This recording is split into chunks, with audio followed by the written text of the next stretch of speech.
ಕೃಷ್ಣಾ ನದಿ ನೀರು ಹಂಚಿಕೆಯ ವಿಚಾರವಾಗಿ ಸಿಎಂ ಸಿದ್ದರಾಮಯ್ಯನವರು ಹೈ ವೋಲ್ಟೇಜ್ ಸಭೆಯನ್ನು ನಡೆಸಿದ್ದಾರೆ.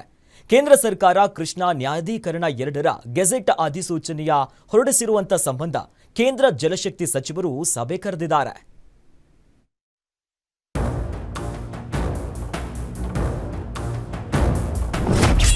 ಕೃಷ್ಣಾ ನ್ಯಾಯಾಧೀಕರಣ 2ರ ಗೆಜೆಟ್ ಅಧಿಸೂಚನೆ, ರಾಜ್ಯದ ಪಾಲಿನ ನೀರು ಪಡೆದುಕೊಳ್ಳಲು ಹೋರಾಟ, ಸರ್ವಪಕ್ಷ ಸಭೆ ಕರೆಯಲು ಸಿಎಂ ಸಿದ್ದರಾಮಯ್ಯ ನಿರ್ಧಾರ.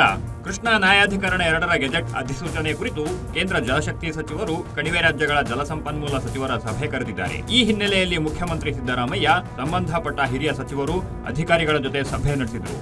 ಸಭೆಯಲ್ಲಿ ಜಲಸಂಪನ್ಮೂಲ ಸಚಿವ ಡಿಕೆ ಶಿವಕುಮಾರ್, ಕಾನೂನು ಸಚಿವ ಎಚ್.ಕೆ. ಪಾಟೀಲ್, ಎಂಬಿ ಪಾಟೀಲ್, ಮಹದೇವಪ್ಪ ಸೇರಿದಂತೆ ಸರ್ಕಾರದ ಮುಖ್ಯ ಕಾರ್ಯದರ್ಶಿ ಶಾಲಿನಿ ರಜನೀಶ್ ಹಾಗೂ ಹಿರಿಯ ಅಧಿಕಾರಿಗಳು ಭಾಗಿಯಾಗಿದ್ದರು. ರಾಜ್ಯದ ರೈತರ ಹಿತಾಸಕ್ತಿ ಕಾಪಾಡಲು ಸರ್ಕಾರ ಬದ್ಧವಾಗಿದೆ. ರಾಜ್ಯದ ಪಾಲಿನ ನೀರನ್ನು ಪಡೆದುಕೊಳ್ಳಲು ಕಾನೂನು ಕ್ರಮಗಳು ಸೇರಿದಂತೆ ಎಲ್ಲಾ ಪ್ರಯತ್ನ ನಡೆಸಲು ಸಭೆಯಲ್ಲಿ ಸಿಎಂ ಸೂಚನೆ ನೀಡಿದರು. ಸದ್ಯದಲ್ಲೇ ಸರ್ವಪಕ್ಷ ಸಭೆ ಕರೆಯಲು ಸಿಎಂ ತೀರ್ಮಾನಿಸಿದ್ದಾರೆ.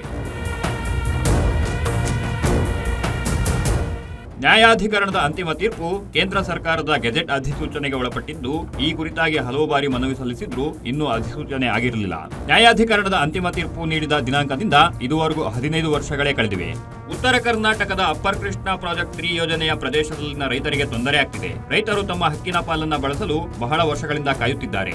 ಕಾವೇರಿ ಜಲವಿವಾದ ನ್ಯಾಯಮಂಡಳಿ ತೀರ್ಪಿಗೆ ಸಂಬಂಧಿಸಿದಂತೆ ಸಿವಿಲ್ ಮೇಲ್ಮನವಿಗಳು ಬಾಕಿ ಇರುವಾಗಲೂ ಕಾವೇರಿ ನ್ಯಾಯಾಧೀಕರಣದ ತೀರ್ಪು ಪ್ರಕಟಿಸಲು ಸುಪ್ರೀಂ ಕೋರ್ಟ್ ನಿರ್ದೇಶಿಸಿರುತ್ತದೆ. ಮಹದಾಯಿ ಜಲವಿವಾದ ನ್ಯಾಯಮಂಡಳಿಯ ಅಂತಿಮ ತೀರ್ಪಿನ ಪ್ರಕಟಣೆಗೆ ಸುಪ್ರೀಂ ಕೋರ್ಟ್ 2020ರ ಆದೇಶದಲ್ಲಿ ನಿರ್ದೇಶಿಸಿದೆ. ಅದರಂತೆ ಈ 2 ನ್ಯಾಯಾಧೀಕರಣಗಳ ತೀರ್ಪನ್ನ ಕೇಂದ್ರ ಸರ್ಕಾರ ಗೆಜೆಟ್ ಅಧಿಸೂಚನೆ ಹೊರಡಿಸಲಾಗಿರುತ್ತದೆ. ನಮಗೆ ಕೊಟ್ಟಿರ್ತಕ್ಕಂಥ ನೀರನ್ನ ನಾವು ಬಳಸ್ಕೋಬೇಕಲ್ಲ, ಅದಕ್ಕೆ ನಾವು ಈಗ ಗೆಜೆಟ್ ನೋಟಿಫಿಕೇಶನ್ ಮಾಡಿ ಅಂತ ಹೇಳಿ ಒತ್ತಾಯ ಮಾಡ್ತೀವಿ. ಈಗಾಗಲೇ ಒತ್ತಾಯ ಮಾಡಿದೀವಿ ಅನೇಕ ಸಾರಿ, ಈಗಲೂ ನಾಳೆನೂ ಒತ್ತಾಯ ಮಾಡ್ತೀವಿ. ಅದ್ರ ಜೊತೆಗೆ ನಾವು ಬಹಳ ಸ್ಪಷ್ಟವಾಗಿ ಹೇಳ್ತೀವಿ, ಯಾಕಂದ್ರೆ since there is no interim order by the Supreme Court, ನಾವು 524 ಮೀಟರ್ವರೆಗೆ ಎತ್ತಿಸ್ತಕ್ಕಂಥ ಕೆಲಸವನ್ನ ಮಾಡ್ತೀವಿ ಅಂತಕ್ಕಂಥ. ನಮ್ಮ ಸರ್ಕಾರದ ಪರವಾಗಿ ನಮ್ಮ ವಾದ ಮಾಡ್ತೇವೆ. ಅವಾರ್ಡ್ ಆಗುವವರೆಗೂ ಕಾಯೋದು ಬೇಡ. ರೈತರನ್ನ ವಿಶ್ವಾಸಕ್ಕೆ ತೆಗೆದುಕೊಂಡು ತೀರ್ಮಾನ ತೆಗೆದುಕೊಂಡಿದ್ದೇವೆ. ಮೇ 7ರ ನಂತರ ಆಲ್ ಪಾರ್ಟಿ ಮೀಟಿಂಗ್ ಸಹ ಕರೆಯೋಕೆ ತೀರ್ಮಾನ ಮಾಡಿದ್ದೇವೆ ಅಂತ ಡಿಕೆ ಶಿವಕುಮಾರ್ ಹೇಳಿದ್ರು. 7ನೇ ತಾರೀಕು ನಾವೆಲ್ಲ ಟೀಮು ಸೇರಿ ನಾವು ಒಟ್ಟಾರೆ ನಾನು ಹೋಗಿ ಸರ್ಕಾರದ ಪರವಾಗಿ ಆಸ್ ಇರಿಗೇಷನ್ ಮಿನಿಸ್ಟರ್ ಅದನ್ನ ಪ್ರೆಸೆಂಟ್ ಮಾಡೋರಿದ್ದೇನೆ.